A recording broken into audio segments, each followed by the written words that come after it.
नमस्कार, मैं आपके साथ विभा उपाध्याय। राजधानी पटना में दिन दहाड़े हत्या की वारदात के बाद एक बार फिर से सियासत इस पर अपार हो रही है। वार और पलटवार का दौर शुरू हो चुका है। सियासत को समझने से पहले पूरी घटना आपको बता दूं।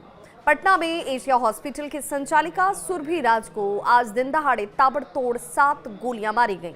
वो भी कहीं और नहीं, खुद उनके चैम्बर में घुसकर अपराधियों ने इस वारदात को अंजाम दिया। लेकिन इस घटना के बाद कई सारे सवाल खड़े हो रहे हैं। सवाल ये कि आखिर इस घटना के पीछे जो लोग शामिल हैं उनकी मंशा क्या थी, इस घटना के पीछे की वजह क्या रही। आश्चर्य की बात ये कि अस्पताल में मौजूद किसी भी कर्मी या स्टाफ ने गोली की आवाज़ तक नहीं सुनी और ना ही किसी ने किसी संदिग्ध को अस्पताल या फिर इस चैम्बर में जाते हुए ही देखा।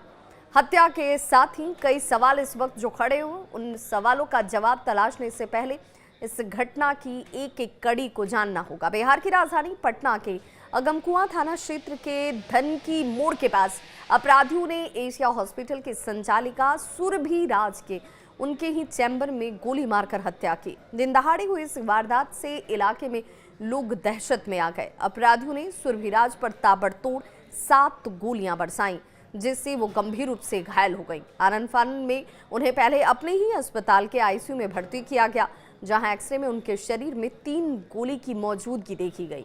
वहीं करीब 1 घंटे के बाद जब उनकी स्थिति बिगड़ने लगी तो सुरभि को उनके अस्पताल से करीब 25 किलोमीटर दूर एम्स ले जाया जाता है, जहां इलाज के दौरान सुरभि की मौत हो गई। इस हत्याकांड के बाद जो सवाल उठ रहे हैं वो उनमें कई महत्वपूर्ण सवाल हैं।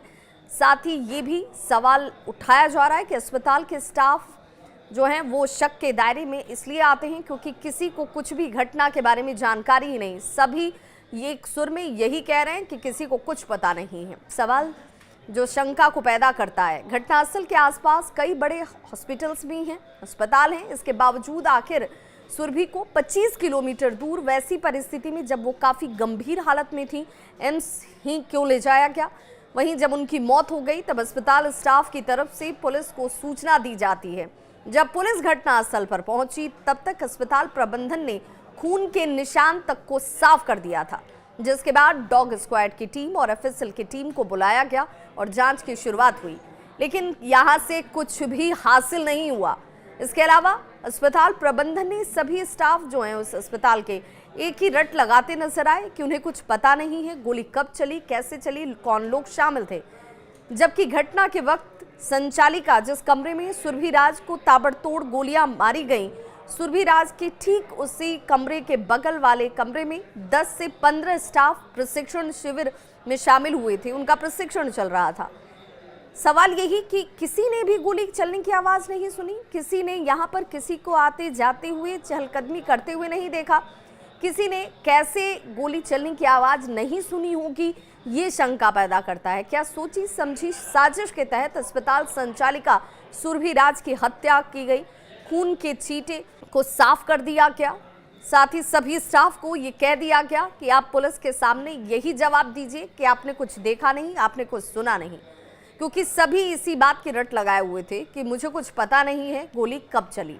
घटना करीब 3 बजे होती है और ऐसे में सवाल उठता है कि अस्पताल में लगे हुए सभी सीसीटीवी कैमरे बंद क्यों थे। हालांकि अस्पताल संचालिका के रूम के आसपास एक भी सीसीटीवी कैमरा लगा ही नहीं था। वहीं पुलिस ने स्टाफ से काफी पूछताछ की, लेकिन स्टाफ के जवाब में कोई तारतम्यता नहीं थी। संतुष्ट उससे पुलिस हुई नहीं।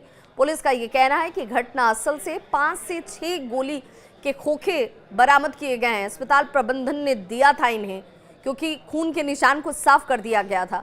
अस्पताल में साफ सफाई का काम करने वाली महिला कहती है कि जब वो दिन में 3 बजे अपने घर अपनी ड्यूटी को कंप्लीट करने के बाद पहुंची थी तो अस्पताल की तरफ से एक स्टाफ ने उससे फ़ोन किया और उससे कहा गया कि सुरभि राज मैडम खून की उल्टियां कर रही हैं, जिसकी वजह से मैडम के रूम में खून फैला हुआ है और उसे साफ करने के लिए इस स्टाफ को बुलाया जाता है।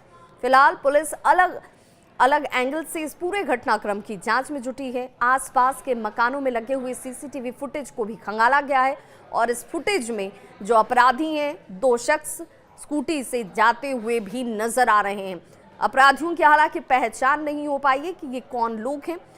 चेहरे ढके हुए हैं। साथ ही पुलिस व्यवसायिक रंजिश और निजी दुश्मनी के भी एंगल पर जांच में जुटी है। पुलिस का ये कहना है कि बहुत जल्द अपराधियों को गिरफ्तार किया जाएगा।